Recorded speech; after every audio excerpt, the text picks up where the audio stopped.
What is it? What do you want from me? I can't go.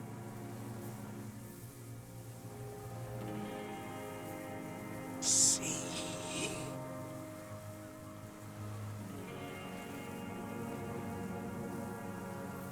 Mr. Dross?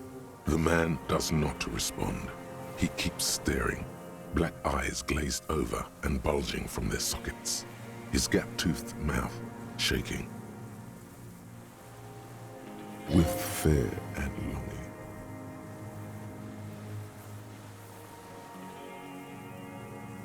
The plastic cape feels coarse. A light shiver passes the man. Other than that, no reaction. He feels small and... He's going into some kind of psychomotor immobility. The good news is, this solves our transportation problem, doesn't it, Mr. Dross?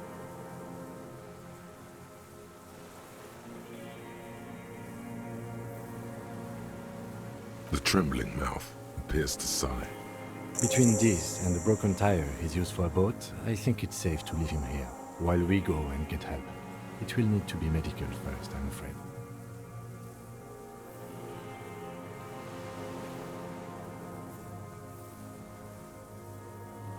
He stares into the reeds. Your words don't stir anything in him. Perhaps you should. I lost. He turns his eyes to the reeds again, as he's done so many times. Beige. He lost the scope. Then it somehow made its way over there, with the help of a magpie phasmid.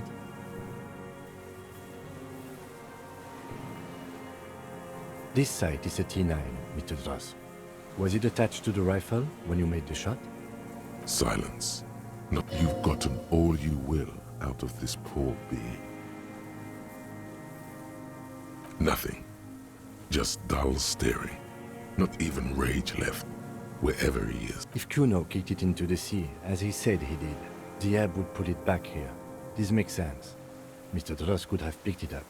Or the phasmid even. If it did, this is incredible. The plastic cape flaps around his face in a gust of wind. His back is slapped. The blacks of his eyes are receding. His pupils, the strength has all gone out of him. Just frail old bones in a sack of tracksuit trousers and a windbreaker.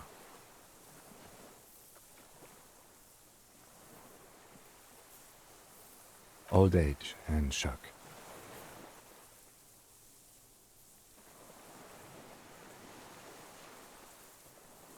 Yes, the arrest and the appearance of the phasmid, the combined stress. But you think it's something more than that, don't you?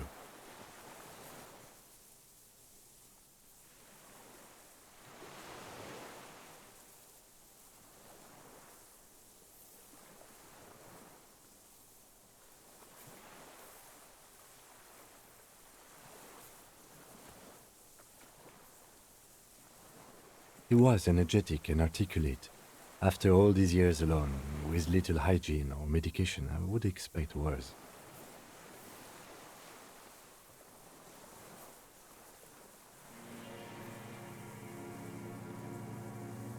It does not seem to be animated now it's left. Honestly, I'm ready to believe anything at this point. Maybe it is psychoactive. I mean, why not? It's 3 meters tall.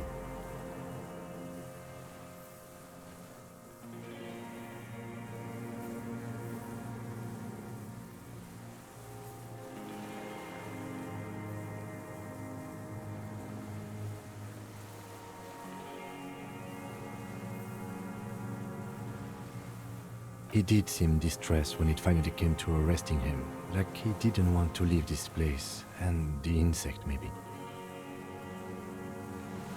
I have absolutely forgotten to take notes. I hope I remember all of this.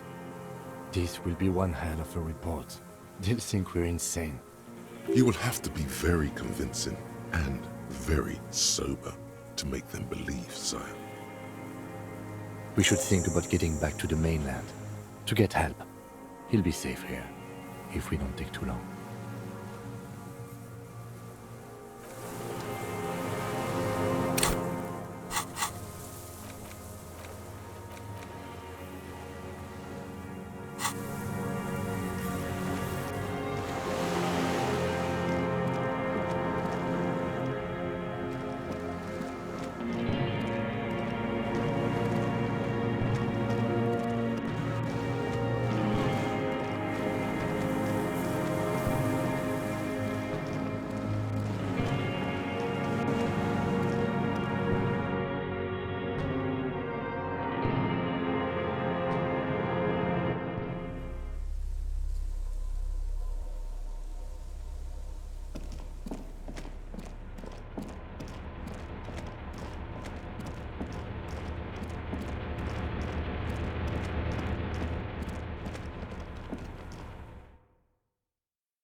The skiff is swaying on the waves by the dock.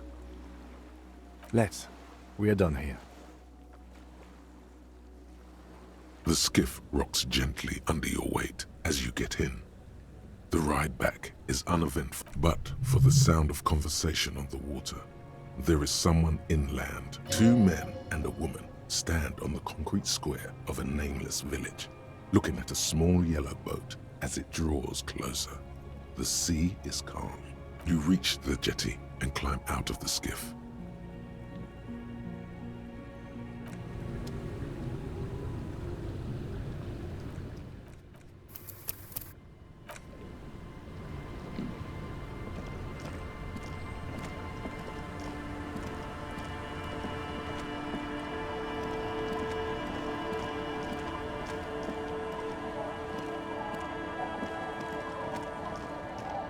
Look what the tide brought him.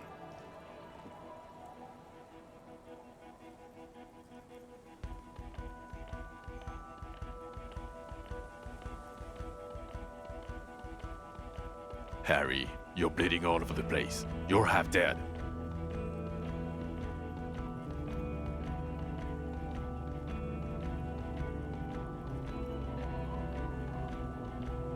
Whatever this is, it is completely unimportant compared to what you've just seen. This is the man with sunglasses from the Whirling in Rags. But where are his sunglasses?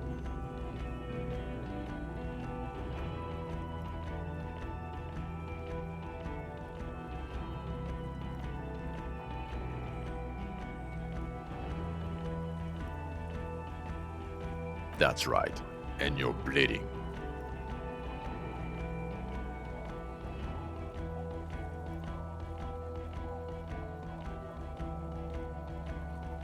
We're not forgetting about anything.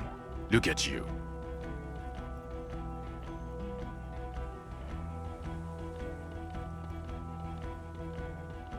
Bothered by it. Harry, you look like you need a fucking organ transplant.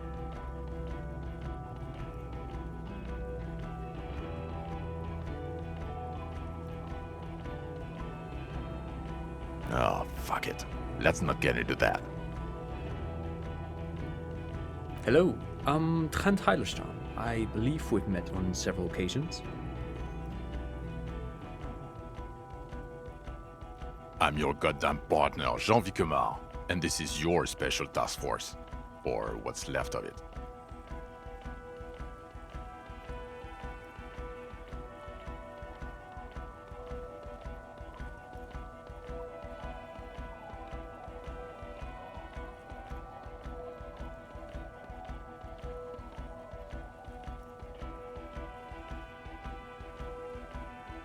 Special Consultant Trond Heidelstam, Patrol Officer Judith Minot.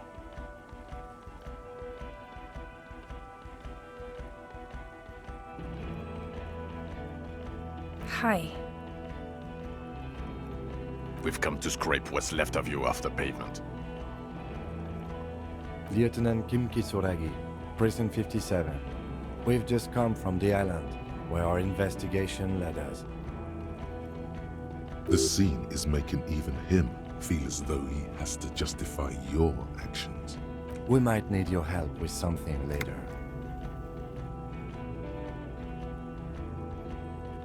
As if he recalled that he's in fact a decorated police lieutenant and not a naughty boy. But this is clearly a departmental matter, so I'm going to leave you to discuss it among yourselves.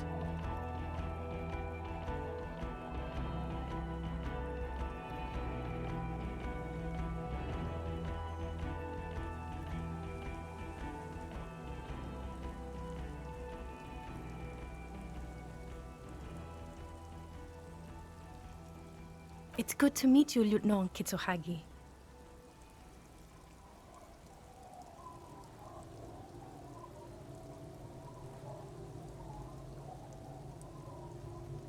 Ari, we want to help you. Trent, I believe this is where you come in?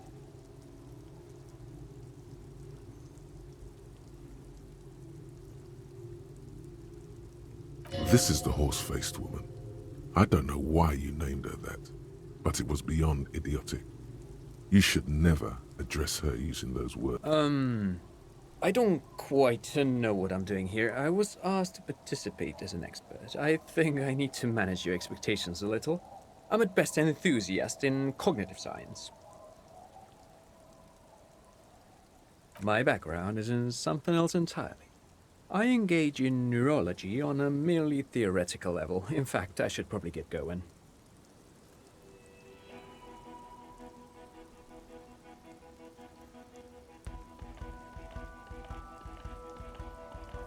No, Trent, it's too late. You're part of this shit now. What have you got to say for yourself, shit kid?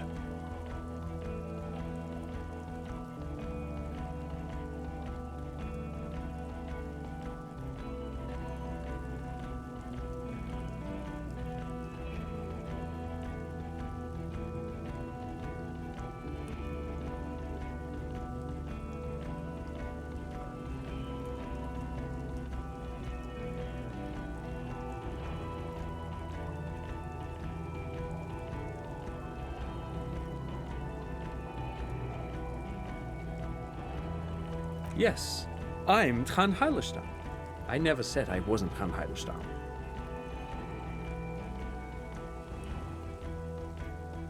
Mikhail? Mikhail's my son.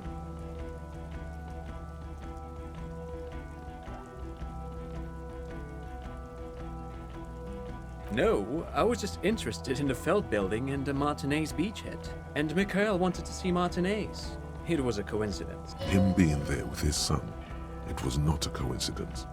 It's difficult to see, but he was worried about you. And also interested in the Feld building.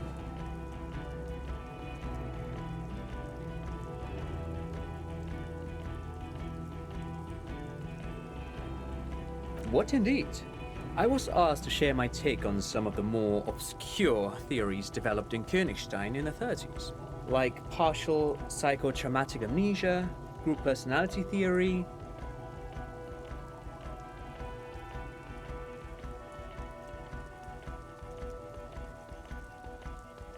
He's here to see if you're insane. He is smart. Let's move on.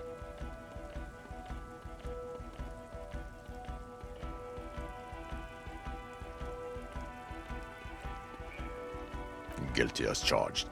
I heard you'd lost your mind and your memory. I wanted to see if it was true.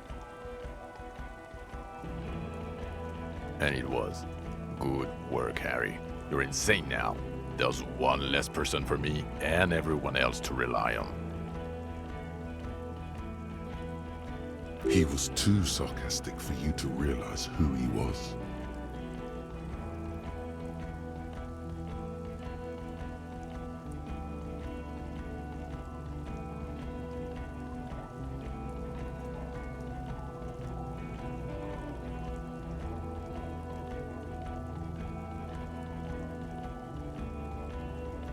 I'm clinically depressed, Harry. Sorry if I wasn't in the mood to batter you up after you told us to fuck off.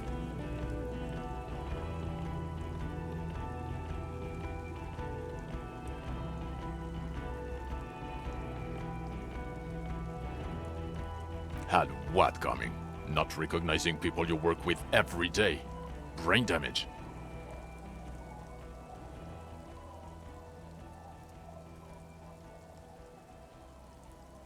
The cafeteria manager you fucked over told us where you went.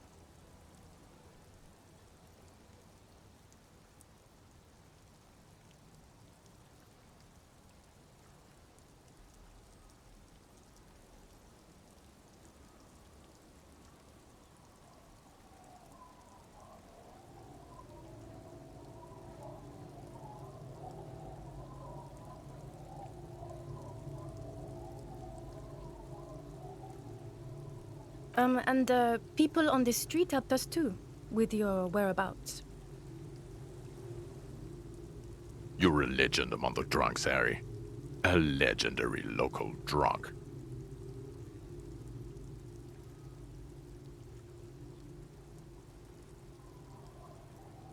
It's okay. I didn't come here to gloat or to fool you. Neither did he, actually.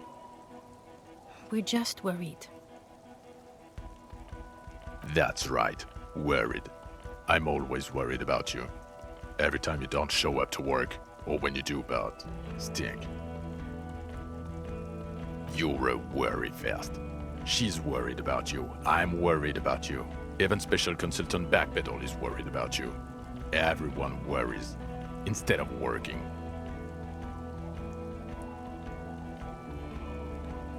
He's got a very, very solid case there.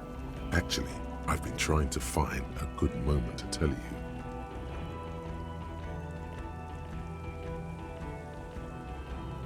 Yes, you often sound like a brutal idiot.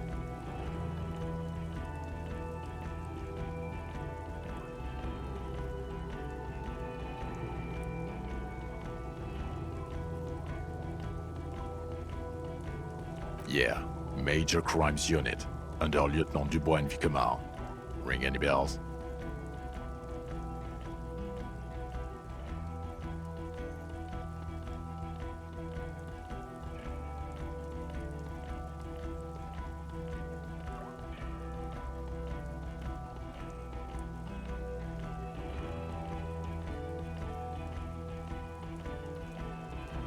He doesn't remember. See? He really doesn't remember. It wasn't a sick joke. At least that's good. Yeah, that's very good. Duped? Hey, here's a brilliant idea. Don't be a morbid drunk and you won't be duped so easily.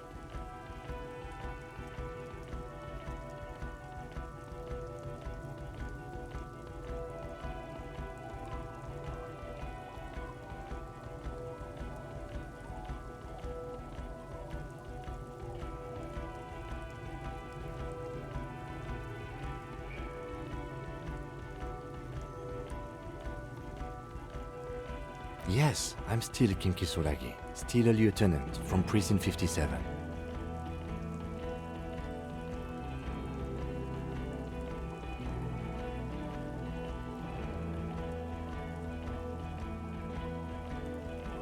Still caught up in this crossfire, too.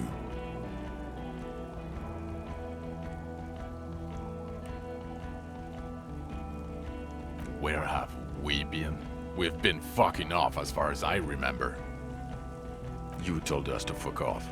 You said we're cramping your style. Your detective god. Fuck everything. All we burn. Detect or die.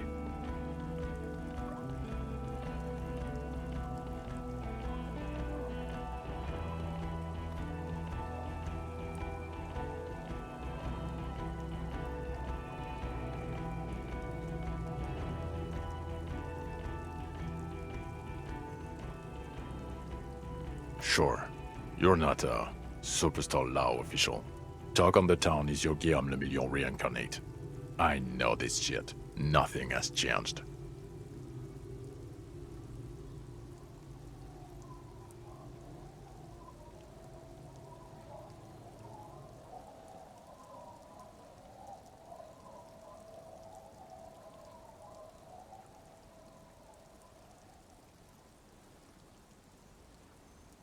The bells aren't ringing because you have brain damage. Trant, this is where you come in. How bad is it?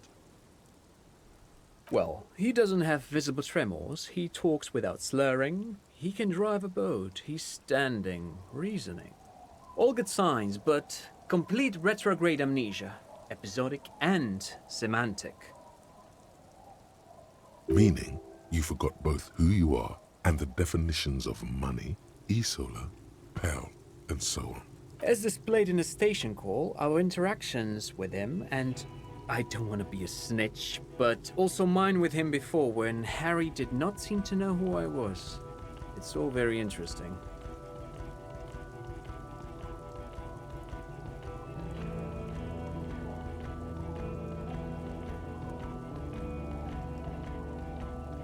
Interesting?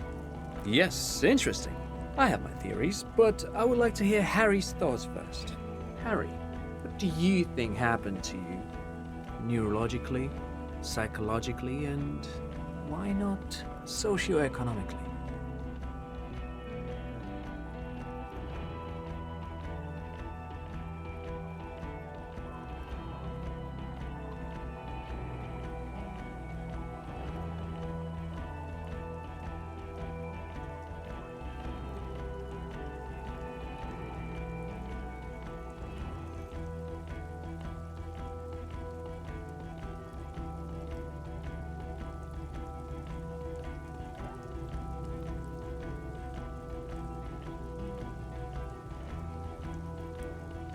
Psychotraumatic amnesia, Trant?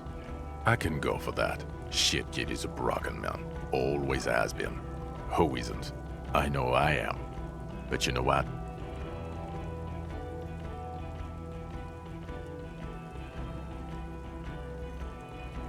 I keep my shit together. Also, I know a person can't wipe their own mind, however traumatic it gets. That doesn't happen. You're lying, or insane, or both. But Detective Vigmer, he has blanked out before. Yes, a couple of times. After some of the more serious benders. One was after the two drunks case, the other when we looked into that mural. The two cases in your ledger, the unsolvable case and the Next World mural, those were recent. Those cases were hard on you. Interesting. So at first he dipped his toes into it, prepared. That's where he would have gotten the idea, yes. Practice. And then he used alcohol to get... What do you mean? Well, here is my theory.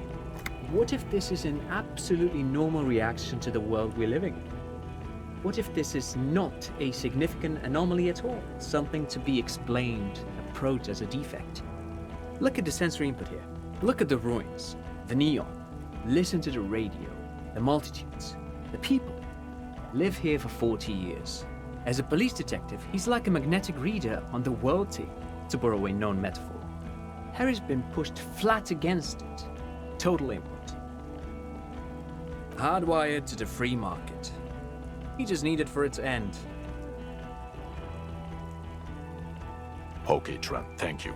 That's absolutely meaningless. I'm glad we brought you. Will he or will he not be able to work in the major crimes unit?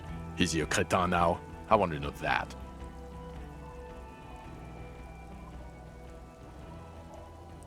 He's not a cretin, and he is able to do work. If not in his previous leadership role, then as a line detective.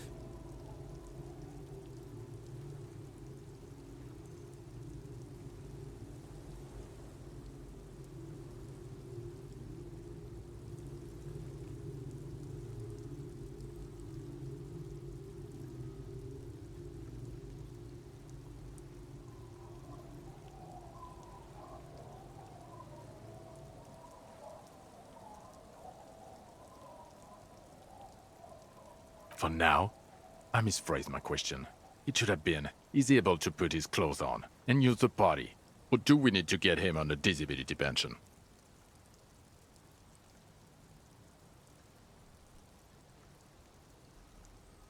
Now nothing. Now we're just going to stand here.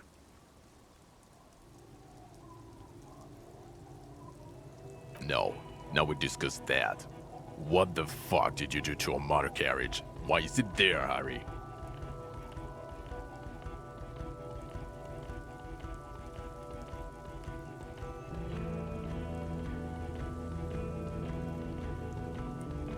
Lie. Just bide your time. Ask something, then lie.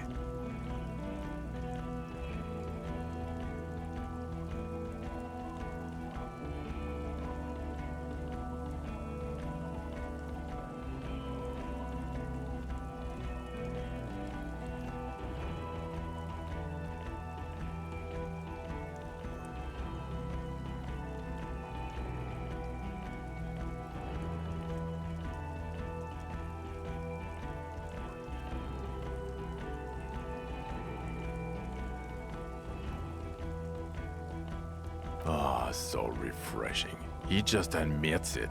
Thank you for your honesty. Thank you for destroying 45,000 real of police property that's coming out of everyone's payslip.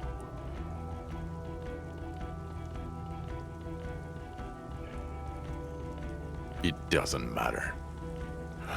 Your badge, Harry. Show me your badge.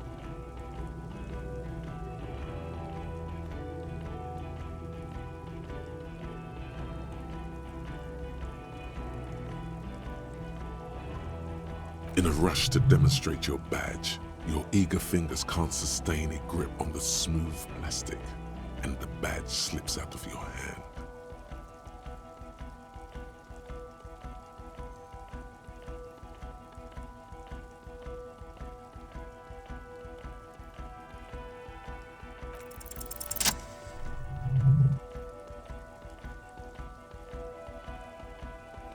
Not today, Badge.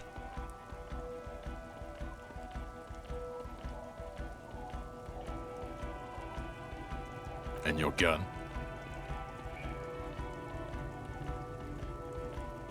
As if having your badge and gun are natural states, not achievements.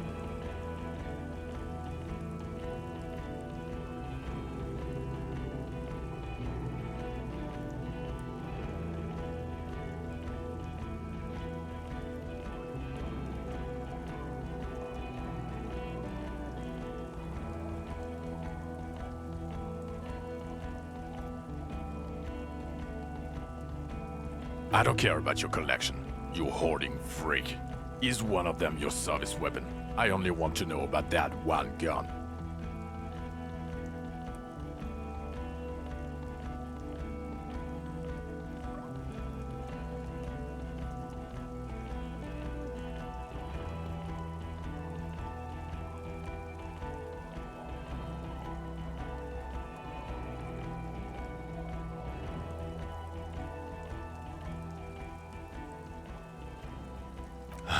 He has it. And he didn't drop it. You're drunk like a bum, Harry. Put that thing away before you kill someone.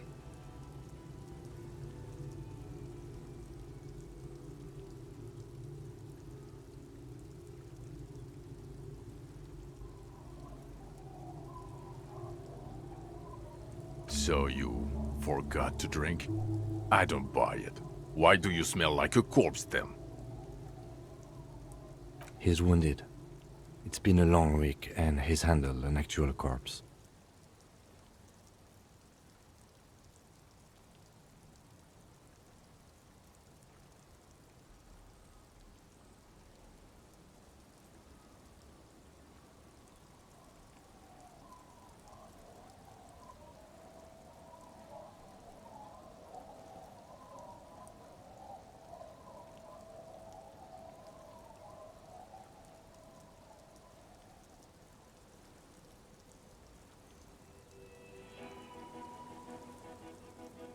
A bit of a week?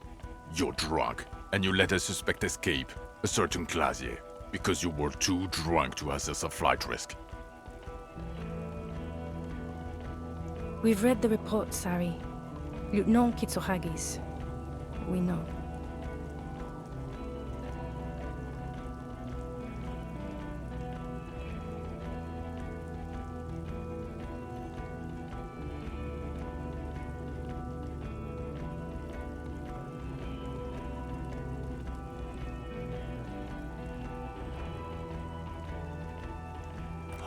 Well, if she was specially trained, I'm not even gonna get into the other suspect, the one who shot herself in the head. Or the fact that you very likely sold your gun for booze. That's peanuts. That's nothing. That's a humorous anecdote. Compared to the 6 people who were gunned down, the streets are literally red with blood, Harry. It was fucking mass murder. He did everything he could. We did everything we could. The company hired and vetted mercenaries. Lieutenant Dubois got between them and the locals.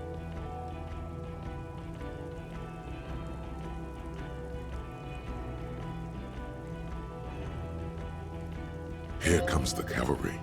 He did so at considerable risk to his own life. He was shot, not once, but twice. We stopped an execution, not a negotiation. The loss of life was minimal compared to what it could have been.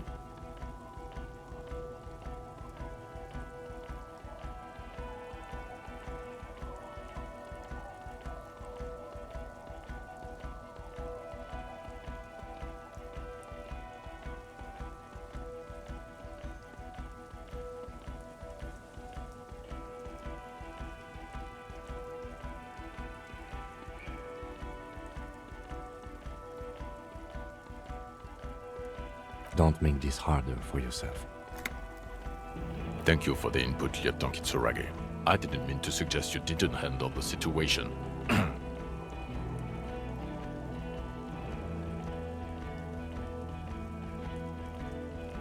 You've spent the week with him on this case. What is your take? On the case? On lieutenant Geoffrey Dubois. Well, the drinking, the gun losing, also losing the badge. That's all true. Although he has not been drinking on the job this week. See? 1 week. Then there's the superstardom. He likes to, from time to time, allude to being a superstar law official. At first I thought it was a joke, but now I'm not so sure. He says disco about 20 times a day. It's just strange, especially in light of his political views. Detective Dubois is, as you may know, a true blue moralist, a man of the center, not prone to political outbursts, which is commendable, but also at odds with his behavior. Other still, he is also an ultra-liberal hustler who is always on the grind. How he reconciles these 2 points of view, I do not know, but he is vocal about both of them.